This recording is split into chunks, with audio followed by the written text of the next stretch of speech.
Hello दोस्तों, नमस्ते, आदाब, वेलकम बैक आपके favourite movie recap channel cinema cafe में आप सभी प्यारे दोस्तों का फिर से तहे दिल से स्वागत करता हूं। आज हम सुनने वाले हैं 2016 में रिलीज हुई कोरियन फिल्म द वेलिंग की रोंगटे खड़े कर देने वाली कहानी।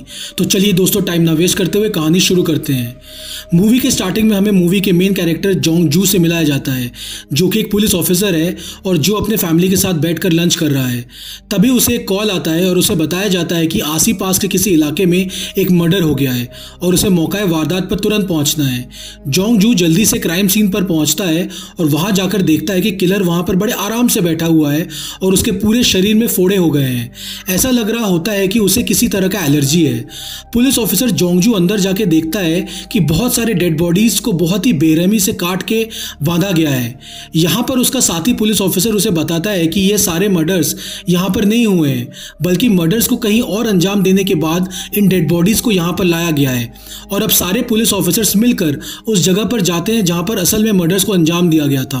वह जगह बड़ी अजीब सी और डरावनी लग रही थी। ऐसा लग रहा था कि उस जगह पर किसी ने कोई भयानक रिचुअल परफॉर्म किया हो। वो वहां पर बहुत सारी चीजें ऐसी देखते हैं जो संकेत देती है कि वहां पर ब्लैक मैजिक किया गया है। जैसे कि वहां पर बहुत सारे परिंदे मरे पड़े हुए थे। यही नहीं, उनको एक पौधा मिलता है जो पूरी तरह जल गया था, पर जल जाने के बाद भी उस प्लांट का शेप ऐसा लग रहा था जैसे कि वो बहुत छोटे छोटे ह्यूमन स्कल्स हो। पुलिस ऑफिसर जोंग जू जैसे ही उस प्लांट को टच करने वाला था, उसका साथी पुलिस ऑफिसर उसे अपने पास बुला लेता है। अगले सीन में हमें एक जंगल दिखाया जाता है जहां पर एक आदमी शिकार कर रहा है, मगर पांव स्लिप होने की वजह से वह नीचे गिर जाता है और बेहोश हो जाता है।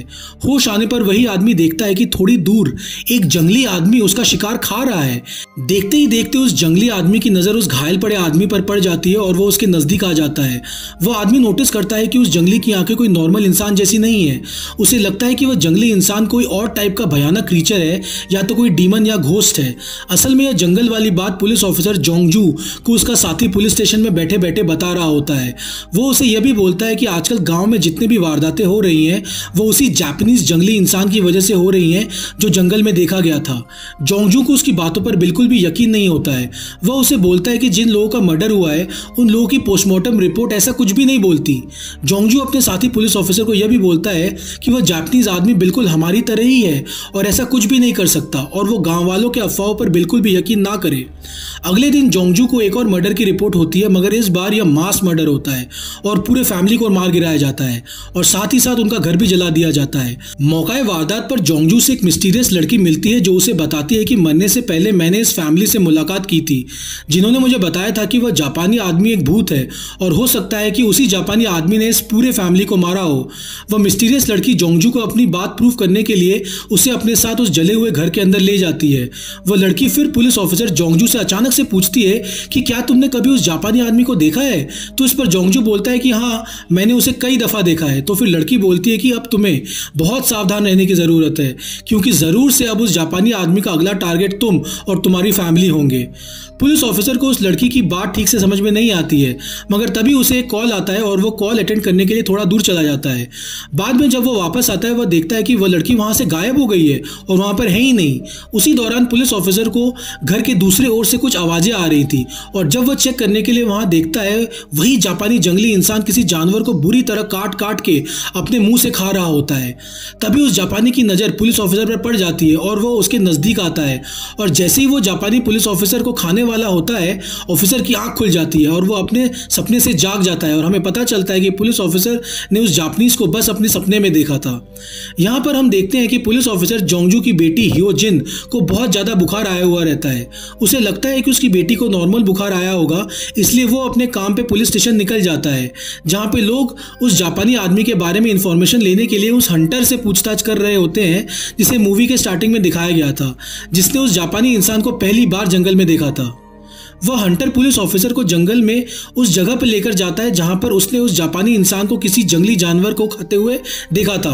वह सारे लोग उस जगह की ठीक तरह से छानबीन नहीं कर पाते, क्योंकि हंटर के ऊपर बहुत मिस्टीरियस तरीके से बिजली गिर जाती है।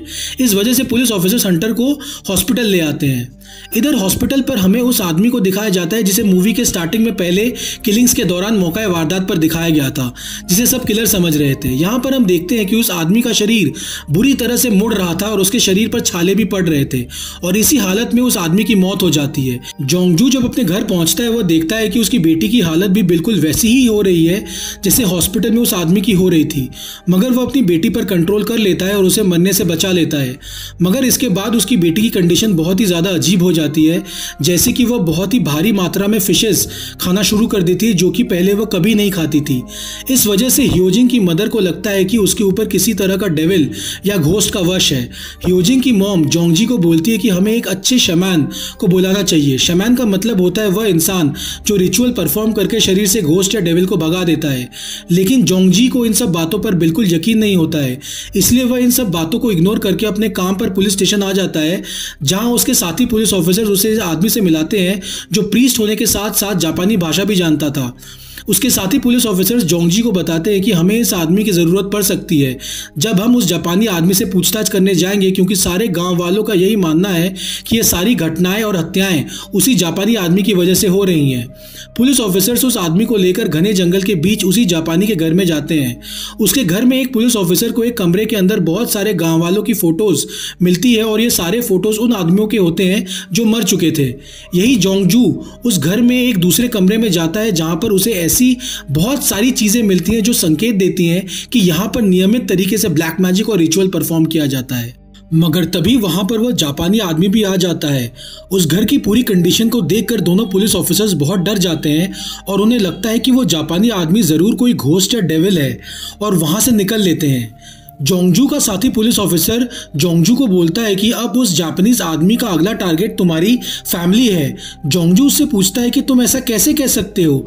इस पर उसका साथी पुलिस ऑफिसर उसे एक जूता दिखाता है जो उसकी बेटी जियोहिन का होता है। जोंगजू घर जाकर अपनी बेटी से जापानी आदमी के बारे में सवाल करता है, जिसका नाम सुनते ही उसकी बेटी बहुत ज्यादा गुस्से में आ जाती है। कुछ देर बाद जोंगजू अपनी बेटी के बॉडी पे उसी तरह की एलर्जी देखता है जिस तरह की एलर्जी मूवी के स्टार्टिंग में उसी आदमी के शरीर में हुई थी। जोंगजू जल्दी से उस प्रीस्ट को लेकर जापानी आदमी के घर पर फिर से चला आता है। वह मरे हुए लोगों के फोटोज को देखने आया था, मगर वहां पहुंच के वो देखता है कि वहां पर एक भी फोटो नहीं है। जोंगजू को गुस्सा आ जाता है और वो जापानी आदमी के घर को बुरी तरह तोड़ता है। जापानी आदमी का कुत्ता जोंगजू पर हमला करता है, मगर जोंगजू उसके कुत्ते को भी बुरी तरह मारता है। देखते ही देखते वह जापानी आदमी भी वहां पर आ जाता है।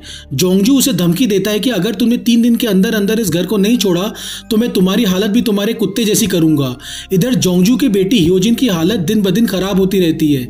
जोंगजू एक शमान को बुलाता है जो उसके पूरे घर की शिनाख्त करता है, जिससे उसे एक मिस्टीरियस स्पॉट भी मिलता है। शमान जोंगजू को अकेले में बोलता है कि तुम्हारी बेटी की ऐसी हालत उस जापानी की वजह से ही हुई है। असल में वह जापानी आदमी कोई इंसान नहीं है। अब तुम्हारे पास बचने के बस 2 ही तरीके हैं, या तो तुम उस जापानी आदमी को मार डालो, नहीं तो तुम मुझे यहाँ पर अपने घर में एक रिचुअल परफॉर्म करने दो। शमान उसे बोलता है कि अगर हमने ये रिचुअल नहीं किया तो अभी जो तुम्हारी बेटी के साथ हो रहा है वो पूरे गांव वालों के साथ होगा। जोंगजू उसकी बात मान जाता है। अब हम मूवी में देखते हैं कि 2 जगह रिचुअल परफॉर्म हो रहा था। एक तो जो शमान जोंगजू के घर में कर रहा था और दूसरा जो जापानी आदमी अपने घर में कर रहा था। शमान ने अपने रिचुअल में एक बहुत बड़ी सी डॉल बनाई थी जो कि ह्योजिन के साइज का होता है। जैसे जैसे शमान इस डॉल को मारता है उसी वक्त और उसी जगह पर ह्योजिन के बॉडी में भी पेन होता है। दूसरी तरफ उस जापानी आदमी को भी अपने बॉडी में ठीक वहीं पर पेन हो रहा था जहां पर ह्योजिन को पेन हो रहा था। इधर हम देखते हैं कि इस रिचुअल के चलते ह्योजिन की हालत बहुत ज्यादा खराब हो गई थी। ह्योजिन अपने फादर को रिक्वेस्ट करती है कि इस रिचुअल को बंद कर दे। जोंगजू अपनी बेटी की बिगड़ती हालत नहीं देख पाता है और रिचुअल बंद करके अपनी बेटी को अस्पताल लेकर आता है। दूसरी तरफ हम देखते हैं कि वह जापानी आदमी दर्द से रेंगता हुआ अपने घर से बाहर निकलता है और तब वहां पर उस मिस्टीरियस सफेद कपड़े वाली लड़की को देखता है और उसे देखकर वो बहुत ज्यादा डर जाता है। अब यहाँ पर हम देखते हैं कि रिचुअल तो खत्म हो चुका था, मगर शमान के बातों के अकॉर्डिंग इस चीज को रोकने के बस 2 ही उपाय थे। दूसरा रास्ता यह था कि वह जापानी आदमी को मार डाले। अब जोंगजू प्रीस्ट और कुछ लड़कों को लेकर जापानी आदमी के घर उसे पीटने जाता है। उन्हें वहां पर वह जापानी आदमी तो नहीं मिलता, मगर घर के पीछे जंगल में एक ज़ॉम्बी जैसा आदमी मिलता है, जिसे देखकर वह लड़के उस ज़ॉम्बी को पीटने लगते हैं। मगर प्रीस्ट उन्हें ऐसा करने से रोक देता है, मगर देखते ही देखते वो ज़ॉम्बी प्रीस्ट को ही काट देता है और प्रीस्ट को काटने के बाद वह अजीब टाइप का ज़ॉम्बी इंसान वहीं पर मर जाता है। तभी जोंगजू की नज़र उस जापानी आदमी पे पड़ जाती है और उसे पकड़ने के लिए वह सारे उसके पीछे भागते हैं। जापानी आदमी भागते भागते जंगलों के बीच में कहीं छुप जाता है। जोंगजू और उसके लड़कों को जब बहुत ढूंढने के बाद भी वह जापानी आदमी नहीं मिलता, वह वापस चले आते हैं। लेकिन अब उस जापानी आदमी के पीछे वो वाइट ड्रेस वाली मिस्टीरियस लड़की पड़ गई थी, जिसे हमने पहले भी देखा था कि जापानी आदमी उससे बहुत ज़्यादा डरता है। और आखिर में हम देखते हैं कि वह वाइट मिस्टीरियस लड़की उस जापानी आदमी को मार डालती है और उसे डेड बॉडी को जोंगजू के कार के ऊपर फेंक देती है। वो सब उस जापानी की डेड बॉडी को देखकर डर जाते हैं और डिसाइड करते हैं कि उसकी डेड बॉडी को कहीं दूर फेंक देंगे। इसके बाद जोंगजू अपनी बेटी के पास जाता है और देखता है कि ह्योजिंग बिल्कुल ठीक हो गई है। जोंगजू को लग रहा होता है कि जापानी के मरने की वजह से ही उसकी बेटी बिल्कुल ठीक हो गई है, मगर असल में सब कुछ ठीक नहीं हुआ था। हम देखते हैं कि जख्मी प्रीस्ट को हैलुसिनेशंस आ रहे होते हैं, जिसमें वो जापानी आदमी को देखता है। दूसरी तरफ उस शमैन को भी ऐसे हैलुसिनेशंस आ रहे होते हैं। इधर हम देखते हैं कि जोंगजू के साथी पुलिस ऑफिसर ने अपने सारे घर वालों को मार दिया है और उसकी भी वैसी ही हालत हो रही होती है जैसे मूवी के स्टार्टिंग में उस इंसान की हो रही थी, और वो उसी तरह जमीन पर बैठा हुआ है और उसके पूरे शरीर में किसी तरह का भयानक एलर्जी होता है। इधर हम देखते हैं कि जो शमैन होता है वह जोंगजू की तलाश में होता है, क्योंकि वह उसे यह बताना चाहता है कि हम किसी बहुत बड़े खतरे में हैं। पर इससे पहले कि वह जोंगजू को ढूंढ पाता, उसके नाक से बहुत ज्यादा खून बहने लगता है। यही नहीं, उसे वॉमिटिंग भी शुरू हो जाती है और वो तुरंत अपनी कार में गांव छोड़ने लगता है। लेकिन कुछ मिस्टीरियस क्रीचर्स उसे गांव के बाहर जाने नहीं देते हैं और वह वापस गांव में आ जाता है। अब जब जोंगजू शमैन को कॉल करता है, वो उसे बताता है कि तुमने जापानी आदमी को मारकर बहुत बड़ी गलती कर दी है, क्योंकि वह जापानी आदमी असल में गलत आदमी नहीं था। तुम्हारे घर के पास एक सफेद कपड़ों वाली लड़की होगी, असल में उसी के पास ब्लैक पावर्स है। असल में वह जापानी आदमी हमें उस लड़की से बचाने की कोशिश कर रहा था और अब तुमने उस जापानी आदमी को मारकर सारा काम खराब कर दिया है। जोंगजू दौड़ के अपनी बेटी से मिलने जाता है, मगर ह्योजिन अपने कमरे में होती ही नहीं है। जोंगजू अपने घर के बाहर जाता है, जहां उसे फिर से वही सफेद कपड़ों वाली लड़की मिलती है। उससे वो पूछता है कि मेरी बेटी कहाँ है। लड़की बोलती है कि तुम्हारी बेटी घर पर ही है और मैं तुम्हारी बेटी के ऊपर एक ऐसा रिचुअल कर रही हूँ जिसकी वजह से उसके ऊपर से जापानी आदमी का असर बिल्कुल खत्म हो जाएगा। वह जोंगजू को बोलती है कि वह आदमी एक बहुत ही बुरा और शैतान आदमी है और वो अभी भी जिंदा है और सबको खा जाएगा। जोंगजू उस लड़की की बात को इग्नोर करके अपनी बेटी को देखने के लिए अपने घर जाने लगता है, मगर वो लड़की उसे पीछे से आवाज़ देके रोकती है और बोलती है कि जब तक तुम्हें अपने घर के बाहर से एक मुर्गे या हैन की आवाज़ नहीं आती तब तक तुम घर के अंदर मत जाना, और जब तक उस मुर्गे की आवाज़ तुम्हें 3 बार नहीं सुनाई देती तब तक तुम अपने घर के अंदर बिल्कुल भी मत जाना। मगर तब तक उस मुर्गे की आवाज़ 1 बार आ जाती है, मगर 2 बार और आना बाकी रहता है। जोंगजू अपने घर जाने की कोशिश करता है, मगर वो लड़की उसे रोक लेती है। जोंगजू ये देख के हैरान होता है कि वो लड़की इतनी दूर से 1 सेकंड में उसके पास कैसे आ गई। यही दूसरी तरफ हम उस प्रीस्ट को देखते हैं जो जान गया था कि वो जापानी आदमी अभी भी जिंदा है और वही असल में बुरी शक्ति है। वह प्रीस्ट उस जापानी आदमी को मारने के लिए उस जगह पर जाता है जहां पर उन लोगों ने जापानी आदमी के डेड बॉडी को गिराया था। वहां पर पहुंचकर उसे एक केव दिखता है, जिसके अंदर जाने पर उसे वो जापानीज इंसान जिंदा मिलता है जो कि एक रिचुअल परफॉर्म कर रहा था। दूसरी तरफ हम ह्योजिन को देखते हैं जो बहुत सारी फिशेस खाई ही जा रही थी। इसके बाद अचानक से ह्योजिन बड़े अजीब तरीके से अपने मॉम को देखती है और उसके बाद उनके पीछे रखे हुए एक नाइफ को। इधर हम देखते हैं कि जोंगजू को उस शमैन का कॉल आता है जो उसे बोलता है कि चाहे कुछ भी हो जाए उस सफेद कपड़े वाली लड़की को बात तुम बिल्कुल मत मानना। जबकि यहाँ पर वह लड़की जोंगजू को बोल रही थी कि जब तक 3 बार मुर्गा न बोले तब तक घर के अंदर मत जाना। इधर हम फिर से जापानी आदमी को देखते हैं जिससे वह प्रीस्ट पूछ रहा था कि तुम सच सच बता दो कि तुम कौन हो, वरना मैं तुम्हें मार डालूंगा। इस पर वह जापानी बोलता है कि मैं कोई घोस्ट या डेविल नहीं, बल्कि मैं तुम लोगों की तरह ही एक नॉर्मल इंसान हूँ। वह जापानी आगे बोलता है कि क्या भूतों के हाथ पांव होते हैं? मेरे हाथ पांव देखो, ये बिल्कुल नॉर्मल है, चाहे तो तुम इन्हें टच करके देख लो। यहाँ पर अचानक से वह जापानी इंसान प्रीस्ट की फोटो लेने के लिए कैमरा उठाता है। दूसरी तरफ हम जोंगजू को देखते हैं जो उस मिस्टीरियस लड़की के लाख मना करने के बावजूद अपने घर दौड़कर चला जाता है और उसके घर के अंदर जाते ही सबसे बड़ी गलती का काम हो जाता है, यानी कि ह्योजिन अपने पूरे फैमिली को चाकू से मार देती है। और इतना सब हो जाने के बावजूद जोंगजू रोते रोते प्यार से अपनी बेटी को अपने पास बुलाता है।